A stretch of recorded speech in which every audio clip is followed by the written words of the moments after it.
Buonasera o buongiorno, non lo so quando vedete il video. Comunque, buona giornata. Questo è un video che è molto particolare perché è una serie di piccoli video dove tratterò proprio questo argomento, come leggere il fondo. È un argomento vasto, non dico vastissimo, ma è veramente vasto. E tanto bisogna farlo sulla propria esperienza, purtroppo.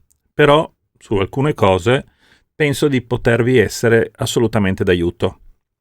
Oggi vedremo una problematica che è abbastanza comune tra i pescatori, soprattutto quelli che pescano a profondità elevate. Quindi parlo oltre i 20, 30, 40 metri. Questo riguarda il cono del nostro trasduttore. Il cono del nostro trasduttore, ormai lo sappiamo, a una certa ampiezza va a illuminare una certa area di fondale e quando va a illuminare diverse parti del fondale ci dà una rappresentazione grafica che bisogna riconoscere, perché spesso si è tratti in inganno. O meglio, ci sono delle rocce laterali, una scaduta, una secca, e noi interpretiamo questi mark che sono derivanti dalla parte esterna del nostro cono, quindi possono essere davanti a noi o di lato o anche dietro, se stiamo fermi con la barca. Presumiamo che questi possano essere pesci o target e magari andiamo a calare e dopo ovviamente però non peschiamo nulla. Tra l'altro questo video userà finalmente, inizieremo a vedere degli screenshot, direttamente degli screenshot, dove io andrò ad analizzare e vi darò tutte le informazioni più importanti per ciascuno screenshot. Figo, eh? Sì, perché lo so che a voi interessa anche questa parte, quindi faremo un po', cercherò di mescolare gli argomenti, faremo un po' di teoria e un po' di pratica. Questa parte qui la reputo sicuramente pratica. Ma quindi io direi di iniziare proprio con il primo screenshot. Aspettate che mi metto qua in piccolo. Ecco qua, il primo screenshot. Ce ne abbiamo 5 più un bonus. Ci sarà alla fine del video un screenshot in più che lo considero un po' un bonus in cui andiamo a vedere cose un po' diverse rispetto a solo quelle che andiamo a analizzare in questo momento. Allora, innanzitutto analizziamo la schermata nel modo generale. Qui noi abbiamo una parte che riguarda il DFF 3D. Una parentesi, io purtroppo utilizzo, per fortuna, non lo so, dipende dai punti di vista, utilizzo gli strumenti Furuno e il mio impianto è composto da più elementi. Quindi io non ho solo un ecoscandaglio classico standard, ma ho anche dei moduli aggiuntivi. In questo caso il modulo è un DFF 3D che mi permette di fare la sezione del fondo sotto la barca. Come vedete qui abbiamo il cono rappresentato, è una sezione di 120 gradi. Questo è il lato sinistro, cioè quello che sta a sinistra della mia barca, e questo è il lato destro. In questa zona qua invece ho la funzione triplo ecoscandaglio, praticamente è lo stesso trasduttore che mi genera questa immagine è utilizzato per fare anche questo tipo di immagine. La differenza sostanziale qual è tra i due? Che qui ho tutto quello che succede in live, cioè nel momento, in un determinato momento io vedo questo e non so cosa c'è prima, ovviamente. Quindi tutto quello che è passato è perso, non riesco a vederlo. Qui invece ho una visione anche di quello che c'è stato prima e riesco quindi a individuare dei target che magari qui mi sono sfuggiti. Questa parte qui sotto invece è sicuramente quella che per voi è più interessante, che è l'ecoscandaglio. Qua a sinistra abbiamo la cartografia. Voi direte, ma perché questa super cazzola della parte qua sopra? Perché questo vi dà la conferma di quello che io vi mostro sotto. E vi dico, guardate, voi qua giù vedete questo risultato, ma in realtà il fondo è fatto in quest'altro modo. Quindi è fondamentale avere queste altre due immagini qua sopra. Non è importante che voi abbiate questo modulo, però è importante che capiate bene come si vede sull'ecoscandaglio classico in determinate situazioni. Oggi analizzeremo proprio l'ombra fantasma che viene proprio generata dalle rocce, dalle secche che si trovano vicino o che comunque vengono illuminate dal nostro cono, del trasduttore. Un'altra cosa, noi avremo sempre più evidente questa cosa, come vi ho detto prima, in funzione della profondità. Quindi se voi fate un bolentino profondo, questa cosa qui ce l'avrete sempre. Un cono di 20 gradi, una bassa frequenza a 500 metri, illumina più di 100-120 metri. Quindi è ovvio che all'interno di questi 120 metri troviate qualche parte più alta o più bassa, che vi genererà questo tipo di disturbo. Quindi per chi fa il bolentino di profondità, questa è una situazione comune. Ma anche nella traina con il vivo, quando voi passate vicino a dei costoni, a delle secche, vi ritroverete in questa situazione. E anche chi fa del bolentino stando fermo, con la barca all'ancora, perché anche in questo caso molto spesso avrete delle cose vicino alla barca, sul fondo, che vi creeranno delle ombre e quindi andrete anche a trovarle sul vostro ecoscandaglio. Ricordatevi sempre del cono d'ombra, non starò io qua adesso a ripetervelo per l'ennesima volta, ci saranno altri video e ho già fatto dei video sul cono d'ombra che sono fondamentali per riuscire a capire cosa si riesce a vedere e cosa invece proprio non è possibile vedere con la nostra sonda. Però adesso facciamo un po' di pratica, vediamo di analizzare questa immagine.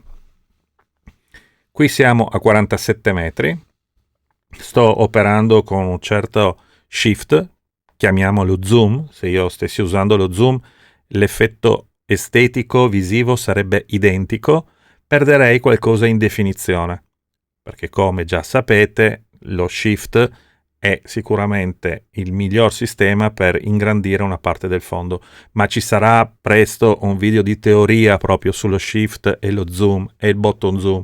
Quindi queste tre funzioni che sono fondamentali nell'uso dell'ecoscandaglio le andremo a trattare con un video probabilmente la prossima settimana o al massimo fra 2 settimane. Comunque, qui vediamo la sezione quindi generata dal nostro ecoscandaglio, che viene generata con una sonda che ha una certa apertura. In questo caso, come vedete qua sotto, si tratta del B265 LH in CIRP, quindi 50 kHz, che ha circa 25 gradi di cono. Questa è la parte passata, quello che c'è stato. E cosa avevamo qui? Allora, sulla carta, adesso ci sono proprio io dietro, aspettate che mi sposto un po', da quest'altra parte, vado fuori, eccolo qua. Qui riuscite a vedere comunque la barca e questa lama blu è quello che riesce a mostrare su questa parte qui, cioè questa apertura fondamentalmente. Come vedete io sono passato da poco vicino a una secca, qui non si vede forse tanto bene ma nelle prossime schermate la vedrete ancora meglio. Che su questa parte qua ancora si riesce a vedere un po', che è questa zona qua. Vedete che qui risale, se noi andiamo qua, circa 20 metri, 25 metri, su un fondale che arriva comunque a 50. Ecco, questa zona, passandogli vicino con la barca, mi ha generato questo tipo di risposta. Questo, quindi, non è un banco di pesce, anche se qua io riuscirei a vedere una linea di fondo, che è questa. Come vedete è attestata intorno ai 40 metri, eccola qua, questa è la linea di fondo, e questo è quello che è entrato lateralmente dalla nostra sonda. Io qui stavo facendo traina con il vivo, quindi ho fatto passare l'esca alla base di questa struttura, che qua si vede meglio, cercando di stare vicino al fondo. Qui in fondo, tra l'altro, come potete vedere, ho trovato anche dei target interessanti. Questo invece è pesce foraggio. Questa non è una pietra, ma è pesce foraggio. Scusate, non mi dà la secca. Questo pesce foraggio è quello che riesco a vedere anche qui, che come vedete è spostato a destra della barca, di quanto? Di circa 15 metri. E lo vedo sul mio ecoscandaglio. Questa è la riprova che la mia sonda sta illuminando per effettivamente un 25 gradi e mi rileva tranquillamente il banco di pesce a una distanza di 15 metri, la leggete qua sopra, rispetto alla barca. Riuscite a capire l'importanza di valutare nel modo preciso le cose che abbiamo sul fondo e i target eventuali che vengono disegnati? In questo caso uno potrebbe pensare di avere il target sotto la barca, non ne potete essere sicuri. Essere spostati di 15 metri vuol dire che se andate a calare un sabiki, perché pensate che questi siano sugarelli o sgombri, è molto probabile che non li pescate. Quindi, prima di calare il sabiki, per pescare gli sgombri, i sugarelli, bisogna essere sicuri di trovarsi esattamente sopra il banco di pesce. E questo non si può fare altro. L'unica tecnica è passare più volte con la barca sopra, sperando che non si spostino, e cercare di intuire la posizione esatta, più a destra, più a sinistra. Non è facilissimo, perché non ci sono altri sistemi. Cioè, o si ha una strumentazione di questo tipo che ti permette di andare, diciamo, a vedere a destra e a sinistra, e se no, purtroppo altre cose non ce ne sono. Andiamo avanti. Questa è la schermata numero 2. I numeri che vi ho messo sopra servono proprio a voi, nel senso, se avete un dubbio o una domanda di qualsiasi tipo che riguardino queste schermate, quando me la mettete nei commenti, scrivetemi anche a che numero corrisponde la schermata, in modo che io possa rintracciare la schermata e vedere qual è la problematica o il dubbio e possa anche rispondervi con cognizione di causa. Anche in questo caso, come potete vedere, siamo passati vicino a delle rocce, che sono queste qua. Vedete che qua potrebbe addirittura sembrare pesce foraggio. Beh, qua è abbastanza semplice, invece qui si capisce benissimo che in realtà siamo semplicemente passati vicino a delle rocce. Anche qui io sto utilizzando lo shift, infatti come vedete l'ecoscandaglio va dai 25 ai 40 metri di rappresentazione e questo gradino, se penso che sia dai 40 metri, arriva fino a 36, questo vuol dire circa 4 metri di altezza. È un po' ingrandito, perché sto usando lo shift e lo zoom. Qui, in questa zona, qualcuno potrebbe pensare che sia del pesce, e invece, guardando tutto quello che sta prima, riesce a capire abbastanza facilmente che è una struttura che sta scendendo. Il sistema migliore per capire se si tratta pesce o no è di controllare questa linea, se è abbastanza continua. Questo presuppone che sia una struttura. Perché ci sono questi picchi così, che per esempio rappresentano un po' di rosso? Semplicemente perché la barca rollava leggermente. Rollando, il trasduttore andava a illuminare leggermente un lato della barca, in questo caso il lato sinistro, vedendo la cartografia, e mi andava a beccare un po' di più la roccia. Dopo, tornando dritto, la roccia quasi spariva. Comunque questo è l'effetto. Andiamo sulla prossima schermata. Come vedete qua, se io dovessi guardare solo l'ecoscandaglio, è un po' difficile. Perché? Perché qua sono proprio su un salto che va dai 30 metri, li leggete qua, fino ai 40, con un banco di pesce sopra. Questa è la memoria. Qui io ho insistito a stare in questa posizione con la barca, stavo facendo anche qui traina con il vivo. Analizziamo un po' la schermata dell'ecoscandaglio, che è quella che avrete voi solo a disposizione.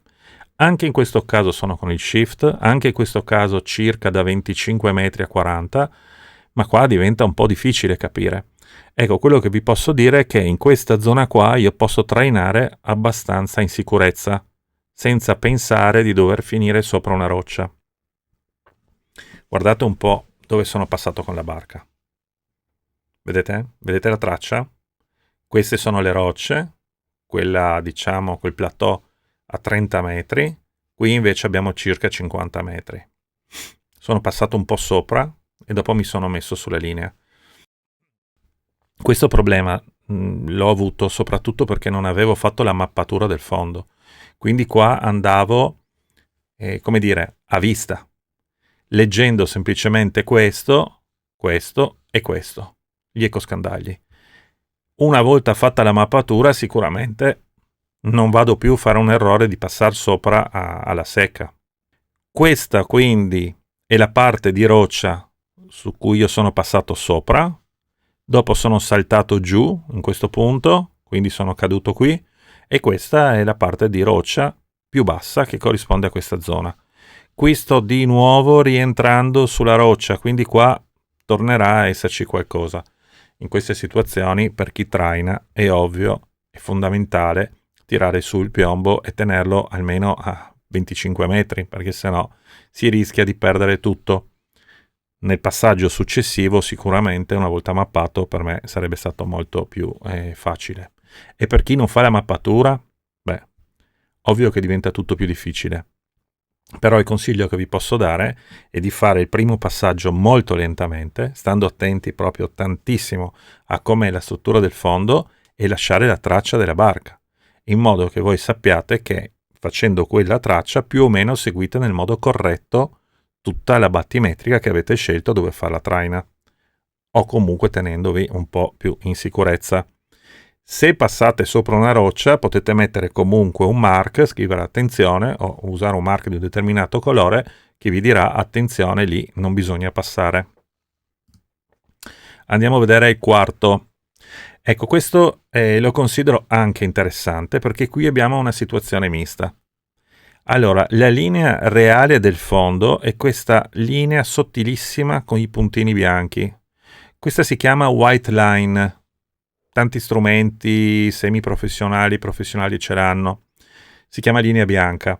Diciamo che lo strumento ti mette in risalto il punto dove lui riceve, diciamo, una risposta dal fondo molto forte. Il rosso che sta qui, per intenderci, non ha la stessa intensità di segnale rispetto al rosso che sta qui. Comunque io ho fatto un video, quello sul clutter e il gain, e spiego molto bene perché certi colori corrispondono a segnali anche diversi. Cioè il rosso può rappresentare tanti segnali diversi, da una certa intensità in su. Quindi la macchina sa invece che il fondo, per avere un fondo bisogna avere un certo tipo di intensità, quindi mi dice, attenzione, qui c'è il fondo, e questa parte sopra potrebbe essere pesce o diciamo una roccia che entra nel cono. Questa in realtà è una roccia che entra nel cono, ma ci sono anche 3 target, qua stiamo parlando di 36-38 metri, che non sono importantissimi. Questi sono pesci comunque da 1,5 kg, 2 kg, così ad occhio.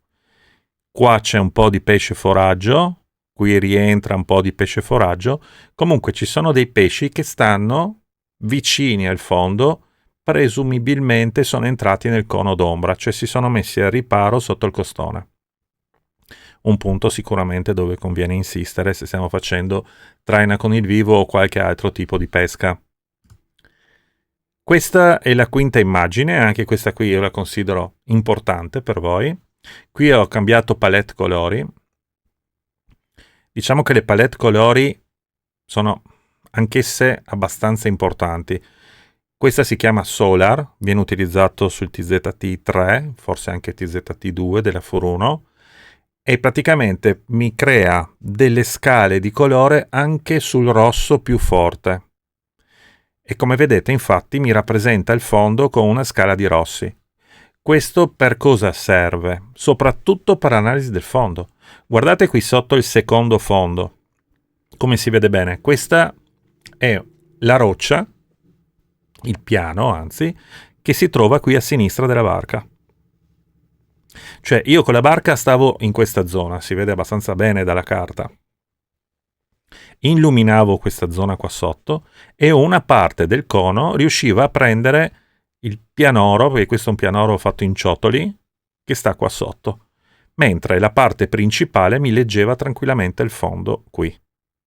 Ecco, questa parte qui, che è questa parte che io leggevo qua giù per essere precisi, perché questa è la memoria, dobbiamo sempre ricordarci, questa parte dietro è il tempo che è già passato.